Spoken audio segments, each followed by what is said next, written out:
Hello and welcome to the Drax Files Radio Hour with Joey Yardley. My name is Drax Jabray.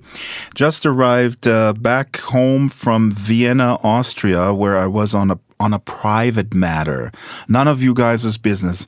But it was for a family thing. But I also had the absolute pleasure to meet a longtime Second Life resident in person.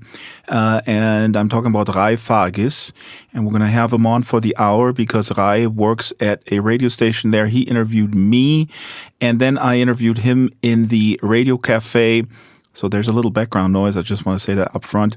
And we had a casual conversation, and we continued the casual conversation after the recorder was off, where we continued to talk about hacking and Bitcoin and all sorts of things. I really regret not having the recorder there too. But as you can see in this conversation, we talk about avatars, we talk about avatar identity, and we also talk about child avatars because Rai is very active in that community, in the child avatar community. He's a Neko kid.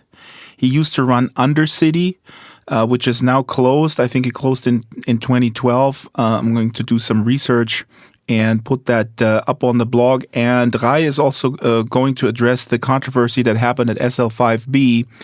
And in case you're not familiar with what happened then, I will provide some contextual information on the blog. So check that out. It'll fill in the holes.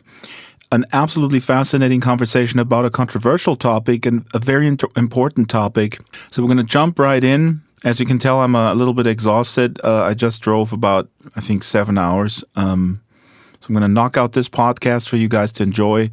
Please do not forget, you can donate to the podcast. You can pay if you like. Donations go straight to Avatar Drax Files. You can also send news scoops to Avatar Drax Files. And next week, we're going to be live from another virtual world, the virtual world Space. So that's going to be interesting. It will also be streamed on YouTube. That's it. I'm going to jump right into the conversation I taped with Rai. A little bit condensed for time, a couple of cuts, but pretty much straight, unedited conversation. Enjoy. Hey, yo, sound check, 1, 2. Yo, what's up, guys? Right now, I am in Vienna without Joe Yardley, but I'm here with a guest that we already had on once, but with a bigger panel. I'm here with Rai Fargis. Hello, Rai. Hello, Drax. Rai, what are you doing in Vienna? Well, I live here. I was born here even, and I do my Second Life stuff here, my music, my writing, blogging, radio, all the stuff. And I enjoy this city. It's pretty good place to live in, I think. You interviewed me earlier, and you were talking about a meetup that you go to in England. Can you tell me a little bit about that? You are in what kind of Second Life community are you? It's a very special community. First, explain a little bit like where do you roam in SL? My avatar is a Neko boy. So I have cat ears and a cat tail, and my avatar is little. The avatar represents a 14-year-old Neko boy. Mm-hmm. So it's pretty much what I identify with when I'm in the virtual world. It feels right to me. It just feels good to be little and to be able to let out all these childish behaviors and thoughts and to connect with my inner child as a creative, curious being. And so I know other users. But before we actually go to the meetup, let's stop right here because let's go deeper here because we also talked earlier briefly about there's a persistent cliche that a person who role plays, who plays or identifies with a child avatar, there's some nefarious stuff going on, and it has to be with pedophilia. So talk a little bit. You were already hinting at it. To me, I completely understand it, but people may not understand it. The kind of curiosity, the kind of playfulness. The playfulness, the curiosity, and also the embodiment, the feeling. What kind of avatar makes you feel good? How do you identify? How do you feel about your body and the extended body that the avatar is? And so there is this thing that I've been thinking about for a couple of years with others about trans identity stuff that's going on in queer studies at universities all over the world, and there is a theory that there is a thing called child trans identity, or we call ourselves sometimes trans littles. So not everyone who has a little avatar is a child avatar. There are small furries, there are dwarfs and small dragons, whatever. So some people just want that in the same way that others want a gore avatar, a huge master or something like that. So yeah, this question of identity is always very exciting and can be easily misunderstood. So trans identity means that we are. What does it mean? Can we define it? Well, in the physical world, some people tell me that I have a bit of a youthful appearance because I wear baseball hats and hoodies and shorts. Donald Trump wears a baseball hat. Yeah, and you do too. I'm not just that, but also the way that we live our lives. Like I don't run around in a business suit, never, and I go to parties even though I'm in my 40s. I go to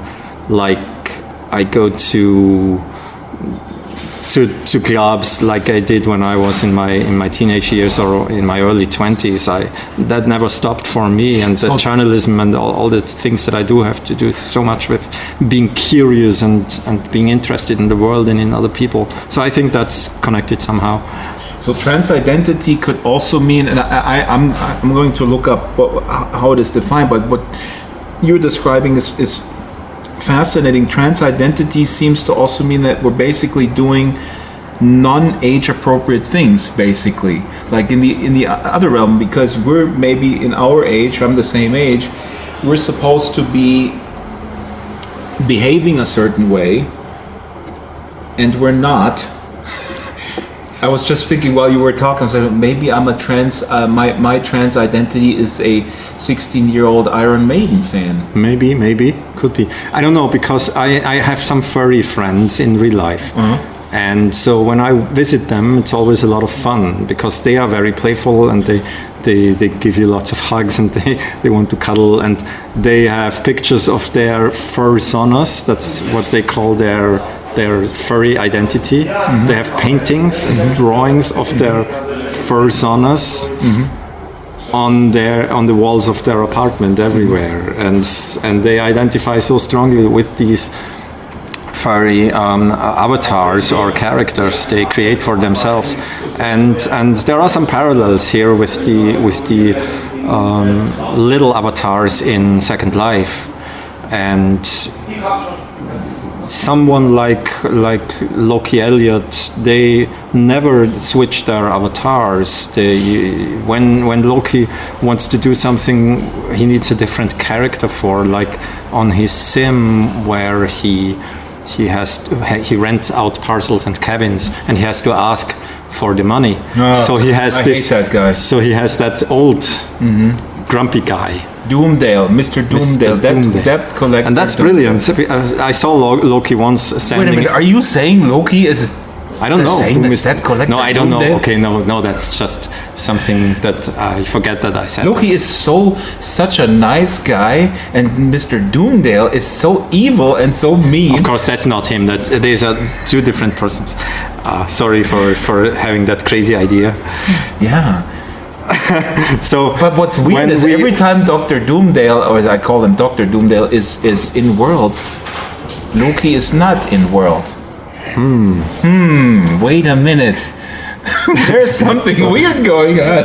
So the cool thing why I brought this up is that Loki, I saw Loki once in some shop or on some event sim, and they gave away free avatars of some alien, I don't know, and he said, no, I don't want an alien avatar. He's very much against switching his virtual body because look, that's him, that's so much him, and I've known him as that boy forever, and and he identifies with that character so much. And but that is the same for you, right? I mean, I'm assuming that you also cannot, and I'm the same way. Although I'm not a child avatar, but it resonates so much what you're saying.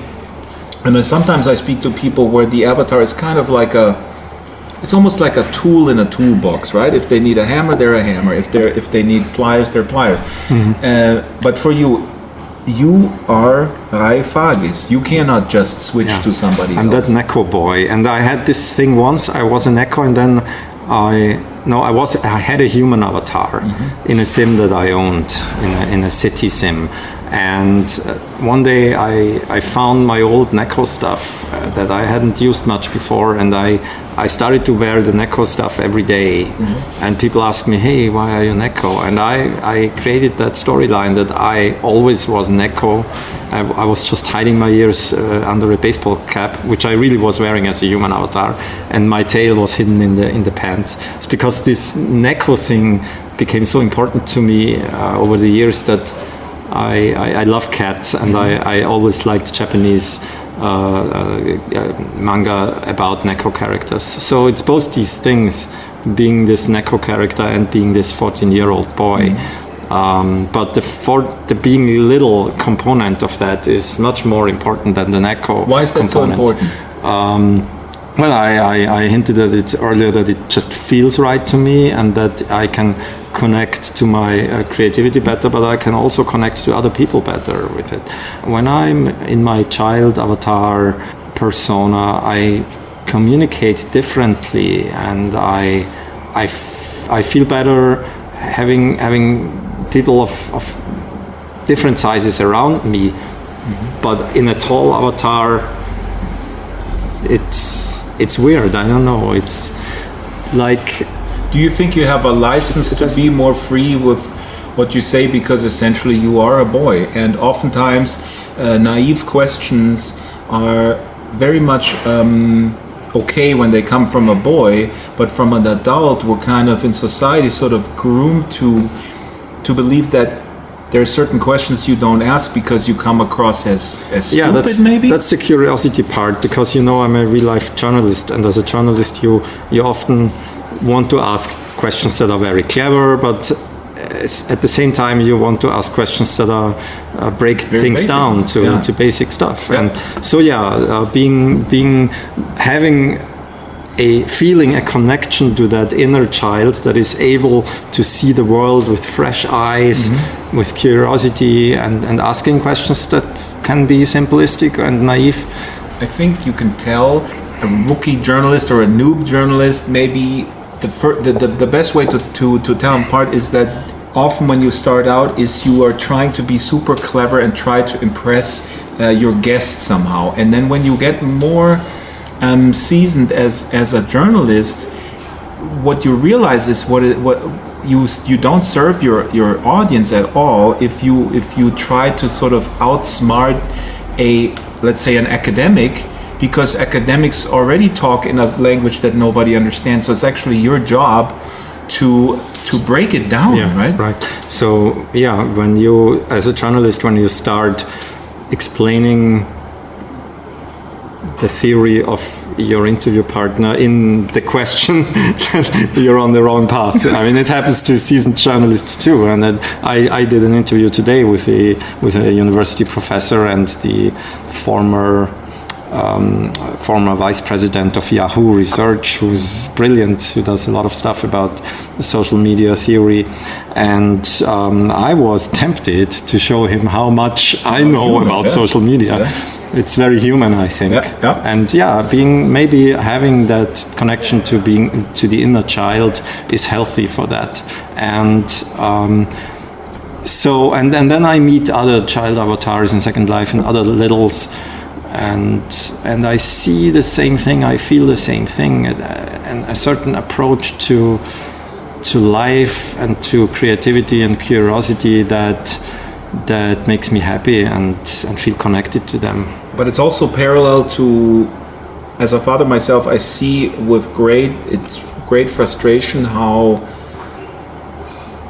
creativity and that approach to life, that curiosity, gets beaten out of us by a really, really brutal system, the school system, and then sort of the path that you're being sort of squeezed into. And that's also when you're saying that, and Loki is kind of as the ruler of escapades, is putting on these events that I am actually, I really feel I'm privileged to be able to be allowed. I mean, it's not forbidden for anybody to show up, but for example, when he does like the whale race, or he does these events where there's a lot of play, I'm the only adult sort of hanging out with all the kids, and I feel really privileged to hang out there. I'm wondering, so Loki Elliott, and for the listener who doesn't know, owns Escapades and Whippersnapper. Whippersnapper is owned by Gemini and Phil. That's right. Gemini also a great guy. He's one of the oldest child avatars in Second Life, and he owns Whippersnapper and Vortex.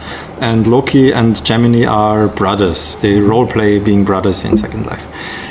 The first time they played a little role in one of my stories was when they were doing pranks, good-natured pranks during Fantasy Fair in was it 2013 maybe, when I did that Fantasy Fair thing. I want to ask you, because I also just interviewed a troll, and it's a fascinating thing with trolls, and I'm not going to get into real-life trolling, although I mean I think that this is the biggest topic that we really have to sit down and try to understand, is what is the reasoning behind people who feel their life goal is to create chaos.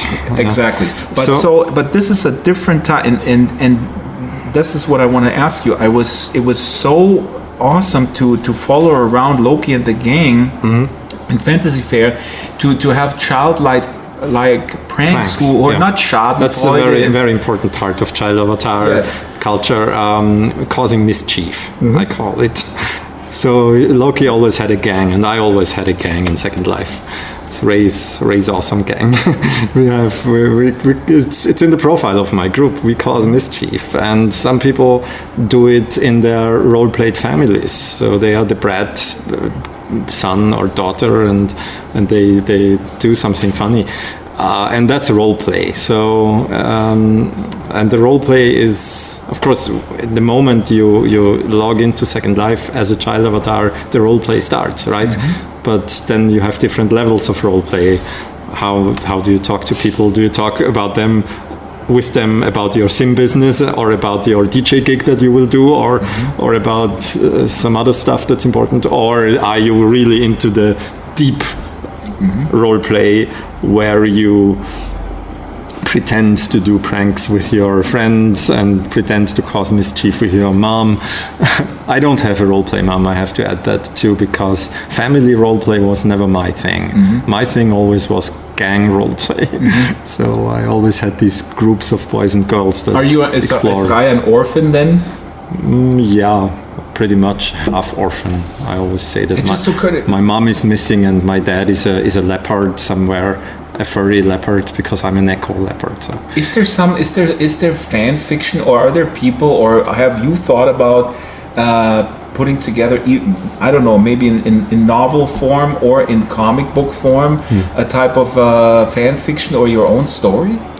Well, I had this city sim called Undercity for a couple of years, and that was from 2007 to 2012, and we had a role play story going on there, and that was published on a website, and it was about a weird artificial intelligence controlling the city, and the kids, teenagers and kids in that city were lost and very confused because all the adults vanished overnight, and something really weird was going on. And there were 3 classes of residents in that city. Human kids, Neko vampires. So they were vampires, but they were also Neko, and so very strong and very fast and dangerous. And then there were werewolves who looked human but could change overnight. So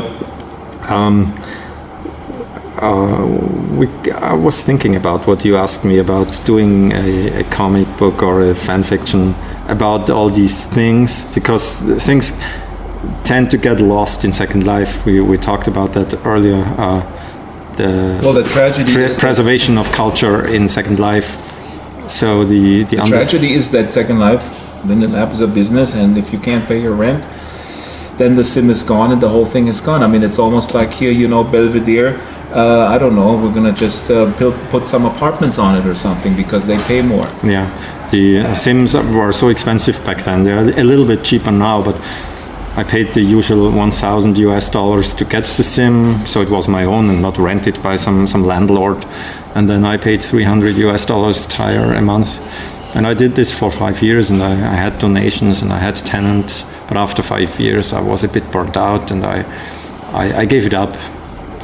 There were times when I later thought it's a bit sad that I gave it up, but yeah, it was a good thing for 5 years, and I think it was a success. It taught me a lot about myself and about virtual worlds and Second Life. So, but now going back to the mischief versus trolling, for example. Yeah. Can you explain why, or you guys have fun doing mischief? Why, in your mind, is it so attractive in the culture, online culture? Why is trolling and really getting a rise out of making people feel bad about themselves? And I don't. Okay, let's confine it to Second Life, because the most successful Second Life videos are not the Drax files, which is what they should be. The most successful Second Life videos are trolling videos. Yeah. Okay, well, that's where people invade other people's space, and yeah, you can say, oh yeah, that's kind of funny, like and then people take stuff so seriously. Well, I find it really offensive that when somebody says, oh, people take that stuff too seriously. Well, it's their space. It's a real space. It is not just a game. They have created a space where they feel comfortable, and if you go in there and you harass them, to me, and I said this in this other show that I did with a troll, is the same thing as somebody just teleporting into my apartment and then just sitting on my couch and making me feel bad and say, oh, you're fat or something. Mm-hmm. Well, there are theories about how hate on the internet works and why it's so prevalent. Like the anonymity, of course, is one aspect of it, and the detachment of the consequences is another important aspect. That you don't have the troll doesn't have the same level of empathy because he doesn't see the face and the eyes of the person he hurts. And there are many things. But what's the difference between mischief and trolling?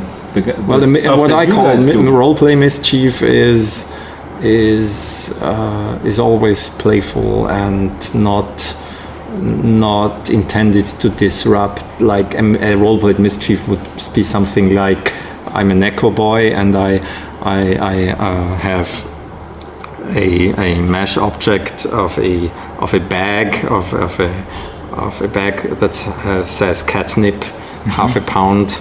And so I copy that like 20 times, and I stuff all these catnip bags into a cabinet in my dad's house. Mm-hmm. And then I role play that I'm a catnip addict, and I hid all that my stash there. And I'm not even a catnip addict. I'm dealing with that stuff and selling it to other kids. So that would be like roleplay mischief, because he will now be in that roleplay position where. That's amazing. So to me that answers my question, and it's really simple to me. What you're just describing is awesome. That requires original thought. It's a creative process to even come up with that. It's like a good prank. I actually saw on Twitter earlier somebody was walking his dog and then pretended to faint and see what the dog does. And the dog just went on, and he was filming it, and he fell down, and the dog just went on. It's so sad, but so funny. But what you're describing vis-a-vis, if we were to compare this, it's a very creative, playful act versus disrupting someone and harassing someone and getting a rise out of Yeah, someone. I mean, the disruption would have been to, I don't know, delete the house, to destroy stuff. But raising catnip and raising it in a way that when my dad's avatar walks into the house, he doesn't see it right away, but I left a little trail of catnip leaves on the floor that led him to the cabinet where I had hidden my stash, so he would see it. And I was like, oh my god, no, that's not mine, and stuff like that, But when you guys go to Fantasy Fair or you go to other places, or Loki does that with his people, and they play around there and they just run around people. I mean, to me, it's clear. Maybe I'm on the wrong trail here, trying to find a connection, or I just want to kind of define this, because I kind of want people maybe to listen to this and go like, yeah, maybe that's a much more creative way to kind of have fun versus just harassing people. Jesus, I'm so preachy. Role players are, I'm probably not trolls mostly. I'm sorry to interrupt. I just realized that the good thing about doing this podcast is that I don't have to listen to my own lectures about like how people should live their lives. No, but I was really impressed with what Loki does, and they're adding character and they're adding flavor to an event by being children. It's almost it's almost like going to a classical concert, let's say, and there is a little child, and the child would be inappropriate, but it's okay. Like he would not know where to clap, or he would say something in the middle, say, "Oh, Dad, look, that guy over there should lose some weight." So we forgive that. We think it's funny. Right. So yeah. But if an adult would say that, like, "Look, the bass player is really fat," then it's kind of trolling. Yeah. So maybe kids are being forgiven. You can probably do things differently as a kid, and that's part of why it's exciting for us. I mean, it can be, of course, it can have negative consequences too. Some sims have bots that will kick you out if you don't have a certain size, Some people will tell you to get off their sim because you're a kid avatar. And at the famous SL5B, the 5th birthday party of Second Life, Linden Lab made a rule that kids don't want kids there, and so the kid avatar community created their own festival, which was called Kids 5B. We built 2 sims and had our own birthday party. And let's add some historical context. So that was 2008, and that was after German television did a expose, I guess, or gotcha journalism, as one might call it. I'm really, every time, I haven't seen it in a long time, but basically there were some child porn was basically sold via Second Life, or pedophiles met in Second Life there were 2 separate things, and they were conflated in the same in the same reportage. I don't think there was real life, any kind of real life child porn in SL. There were sims with play stuff like carousels and stuff like that, and sex animation, sex post balls, and people were using kid avatars there to enact sexual role play. But I think also people did trade some images too. It was kind of conflated. I mean, I'm against both these things. The thing that happened afterwards was interesting, that Second Life changed the policies and made a rule against sexual age play, but they don't call it sexual age play. It's called in the abuse report menu, it's just called age play. I think that's a problem, because there's a difference between age play and sexual age play. Absolutely. So you could be reported, like anybody could report you if you just run around a sim. Yeah, and it happens all the time in Linden Lab. Depending on who looks into an AR, bans people for things that are not really against the terms of service. I lost a lot of friends who never did anything sexual because some griefer reported them, and the griefers, the trolls, know that ARs against age play are a weapon. It's the ultimate weapon. You can kill an avatar with it. It's the nuclear option. So so that is fascinating. Now let's get into this. I mean, what should Linden Lab do? well, the most What should, and then we can also go into the future, because this thing will now, as we're fragmenting more. I mean, you're basically saying that the abuse report feature can very easily destroy a completely innocent identity just because Linden Lab added to the terms of service that it's forbidden to age play. The terms of service are more precise than the AR menu. The terms of service describe very precisely what's allowed and what's not allowed, like nudity and proximity of a child avatar to pose balls with sexual content or furniture with sexual content, such as a sex bed. That's prohibited. That's a violation of the TOS, and you can get banned for that. And of course, the act itself is prohibited. And I understand why Linden Lab does that. They have to cover their asses. Laws are different in different countries in the world, and that's understandable. The thing that they could do differently is not having the word age play in the AR menu. And I also wish that they would think about the difference between the virtual depiction of an erotic act in the same way that a virtual murder in GTA is not a real thing that a user would want to do, and real child pornography. You know, that there are differences there, and I'm not a sexual age player, and still I think that there should be a difference between somebody's wish to have a sexual identity as a child role player and a real crime. This is so well put. I don't want to interrupt you. I'm going to link to an article by Cecilia D'Anastasio, and I forgot if that's on Kotaku or if she was with Vice.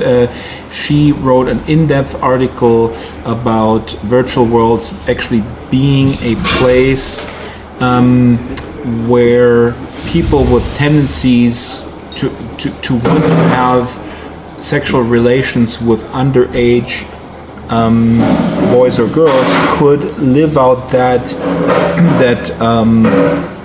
compulsion in a safe way in a virtual world. So this is a very controversial topic, and I just wanted to point out that Cecilia D'Anastasio did a really nuanced article on this. Yeah, and there are some interesting articles on the internet about the difference between virtual depictions and art, and I don't know, it's an extremely sensitive and controversial topic, and there is a whole range of things that go with it. Like I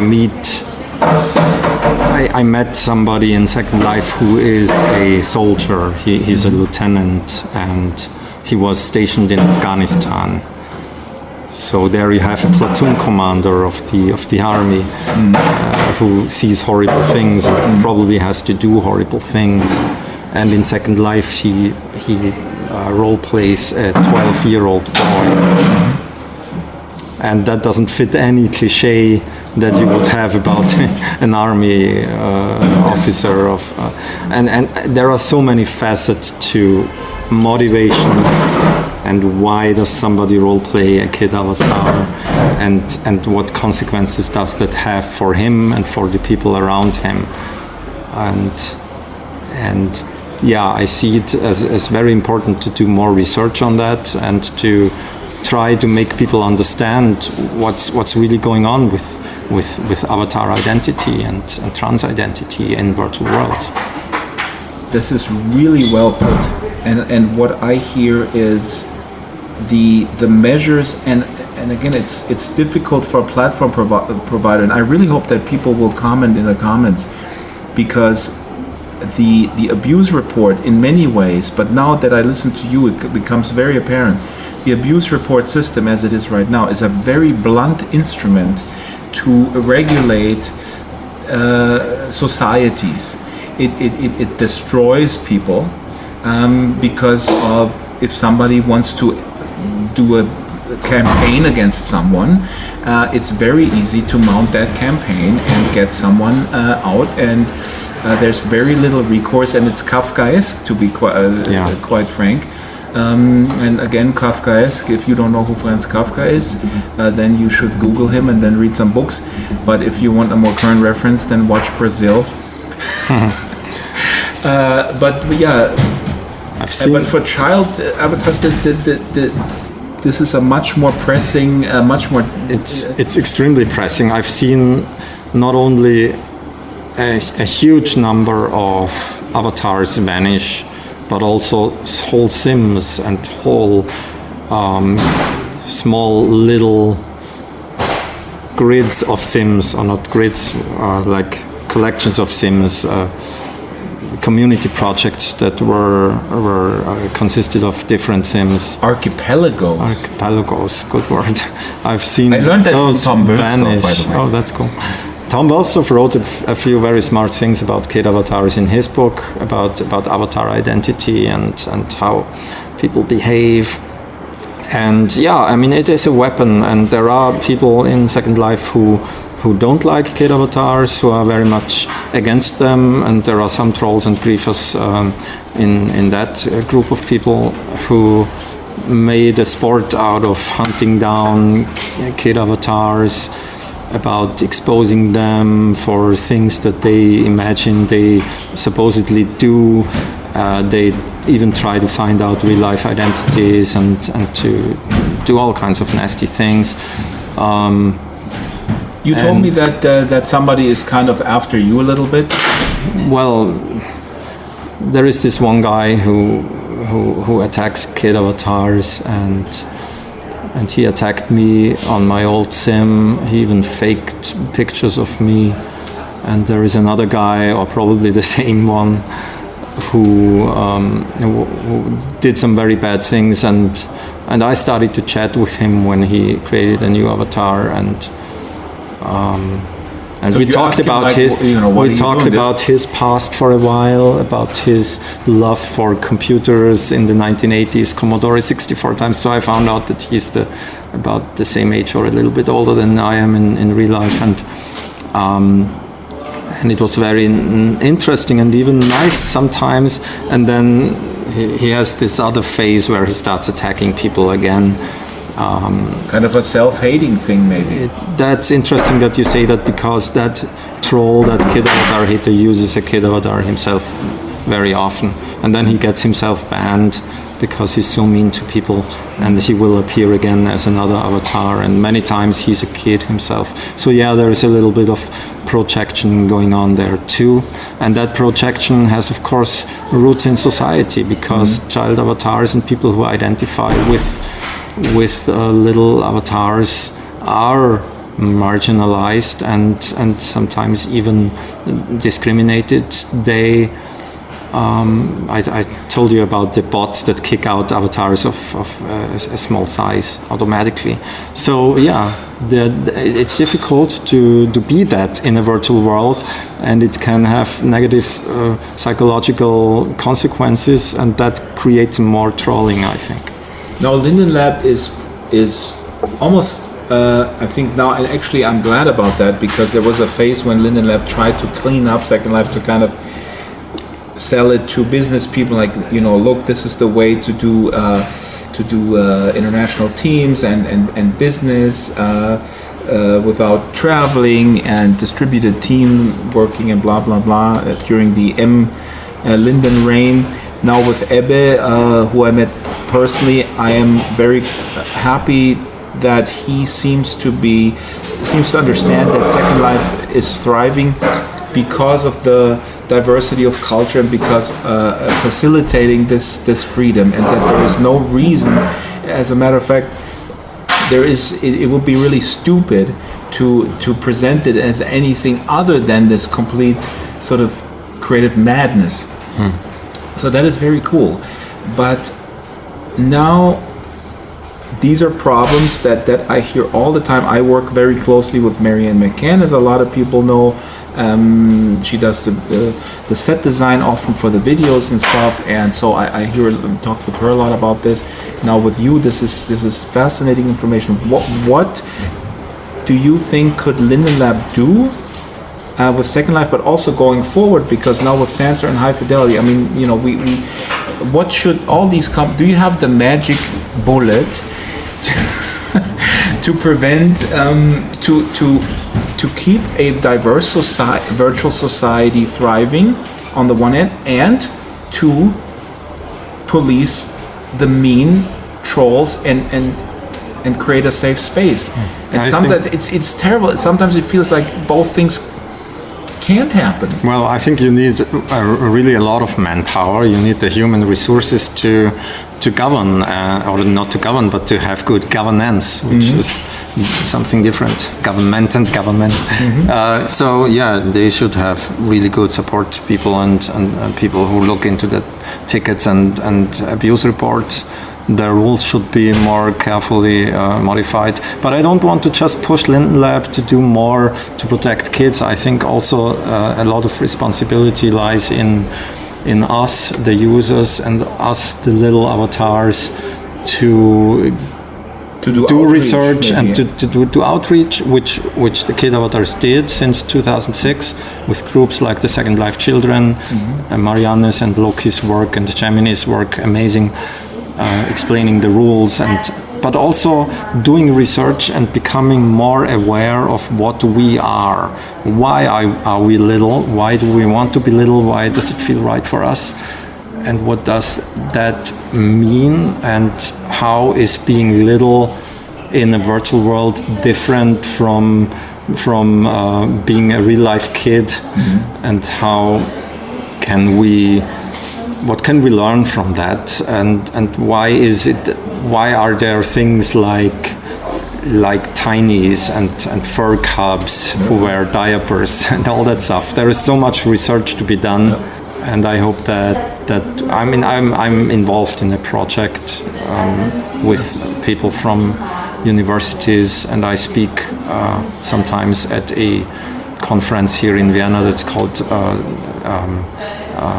it's die Österreichische Gesellschaft für Sexualforschung, where I sometimes do interesting stuff about identity and queer studies and the Austrian identity. Society on Research of Human Sexuality. Right, but when I did a talk about avatar identity there once, I had some very interesting reactions. It's so new. Like what? For I mean, are these people? I'm assuming your audience was not really kind of hanging out at Second Life all the time. No, so for them, it was a completely new world. It was very new, even though they had heard about Second Life, but they had the usual prejudices that it doesn't exist anymore, or that it's a game, or they didn't know it at all. So I showed them pictures of furry culture, of fur cubs, of child avatars, all kinds of minorities or subcultures in Second Life, and I talked about identity and what does that have to do with role play and also with sexuality, and I had some negative reactions to that, and some were interested, and some made the connection that I wanted to create in my workshop by themselves, that a lot of these things have to do with trans identity and how you feel about your body and how the avatar works as an extension of your body.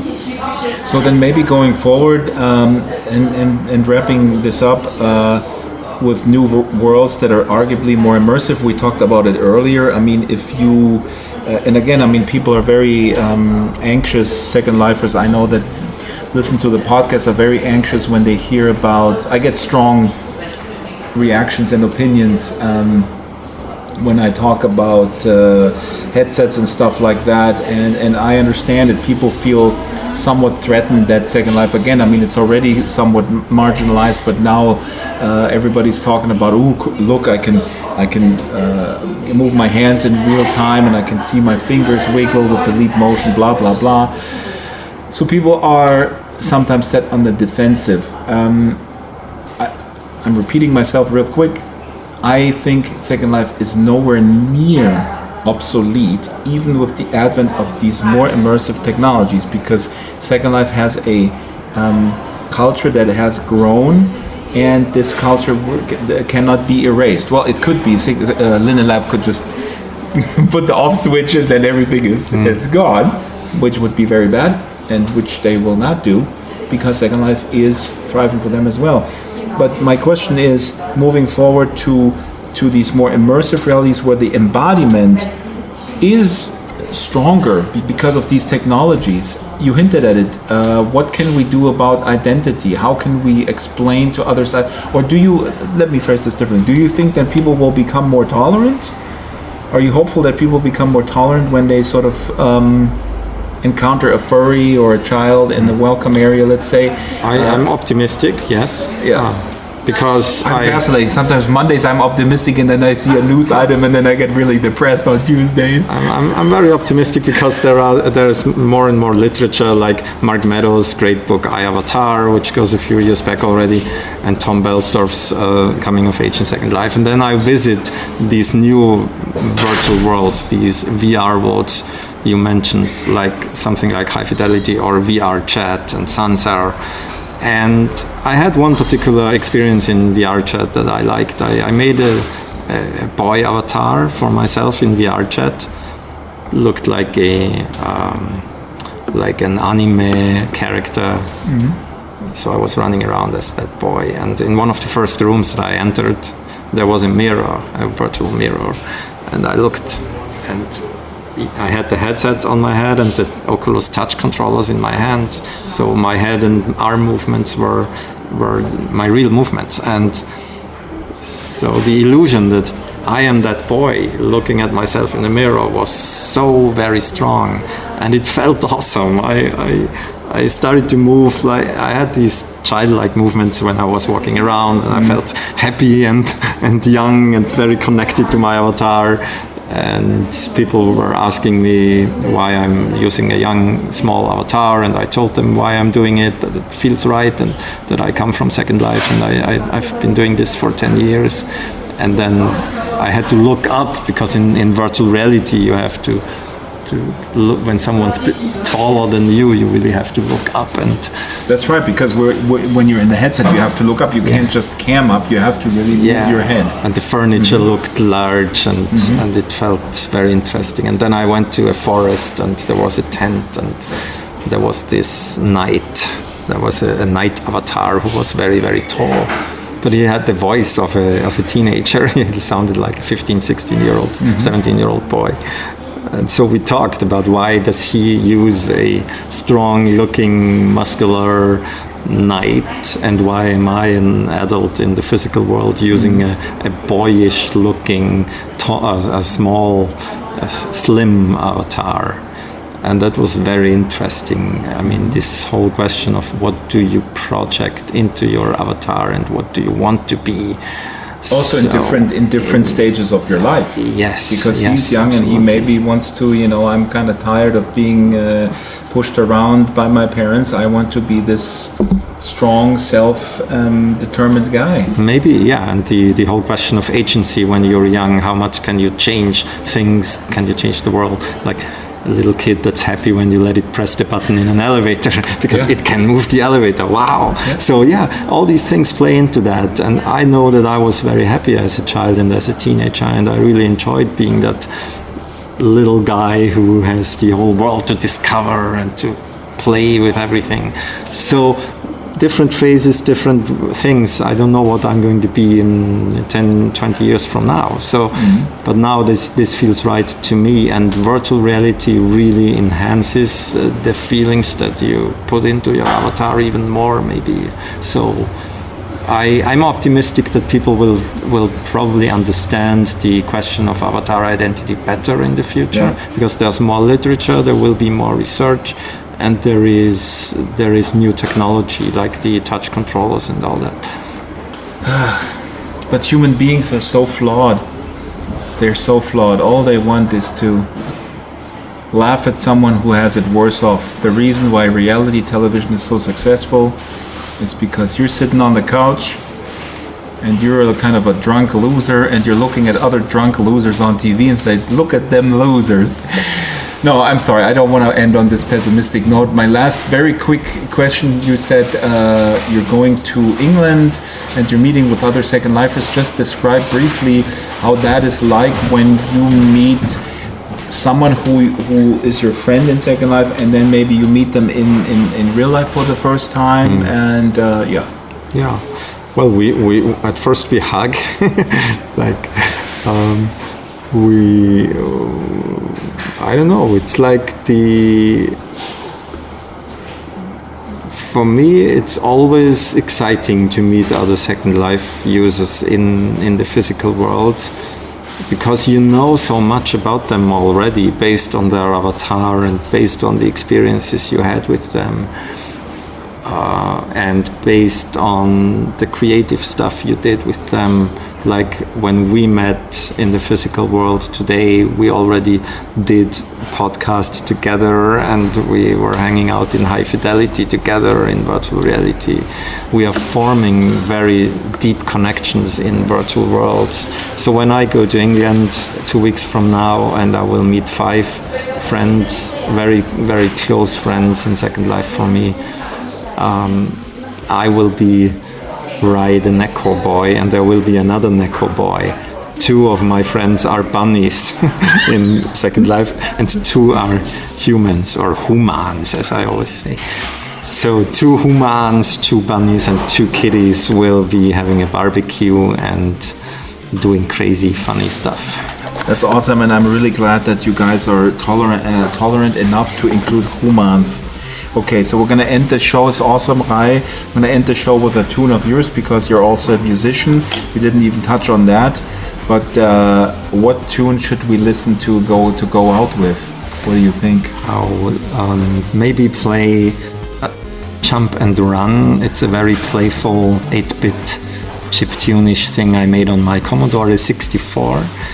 And I hope you will enjoy it. I think it represents my feeling of being a child avatar. Jump and Run? Jump and Run.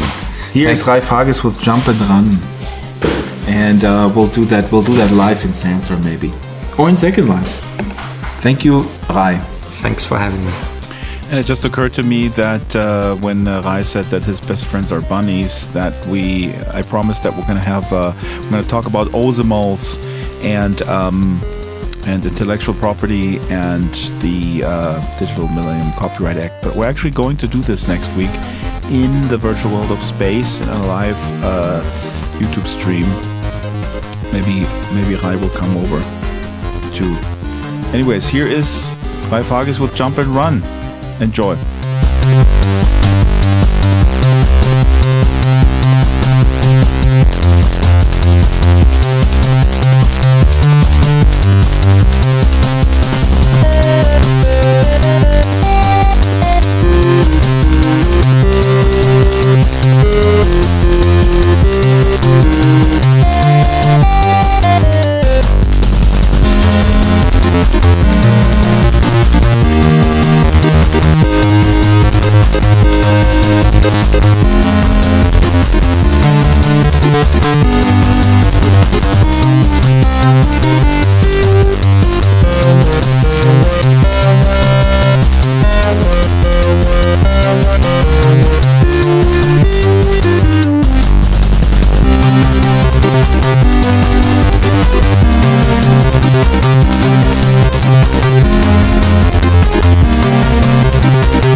Drax Files Radio Hour with Joe Yardley is a weekly production of Basic Drax Entertainment. The show is supported by Time Portal, SL Artist, Warbug, Bay City You Know for Kids, 01 Heavy Industries Corporation, Extraordinary, Ionic, Maven Homes, Giza Creations, Botanical, Strawberry Sing, Abranimations, Eros Avatars, Caravel Design, The Cube Republic, What Next, Landscapes Unlimited, Fallen Gods Incorporated, and Death Row Designs. Thumbnail by Justin Esparza.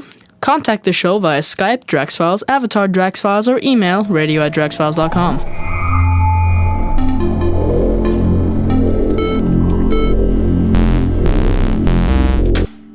And I did forget two things that I'm also going to link on the blog, which of course is that Drax Files episode 45, the video, is out with Arden Schwartzman and with the epic Warbug battle. We have a few special Bumble Drax Warbugs left, so get them now. They're limited edition. You can get them on Marketplace, and your purchase will support the show. All right, so pick them up. And then the second item is that PC Gamer had a really good article profiling Strawberry Sing, because one of the writers at PC Gamer apparently stumbled upon Strawberry's blog and her unboxing videos, and he found it actually really enticing and wonderful, rather than the usual strange and here come the losers type of Second Life coverage. So I'm linking on the blog, and Strawberry herself said on her blog, congratulate the writer for a good, nuanced depiction of the community. I think that stuff helps. I do believe we create our own narrative, and we have to own the narrative, and we can do that by pushing back gently against certain stereotypes, and also be mindful that when you scream at people, hey, you guys are depicting us as losers, you guys are a-holes, blah, blah, blah, that goes nowhere. So try to lead with information and with, just sort of trying to illuminate and educate rather than shout. That's it. Gosh, am I tired. Bye. See you guys next week.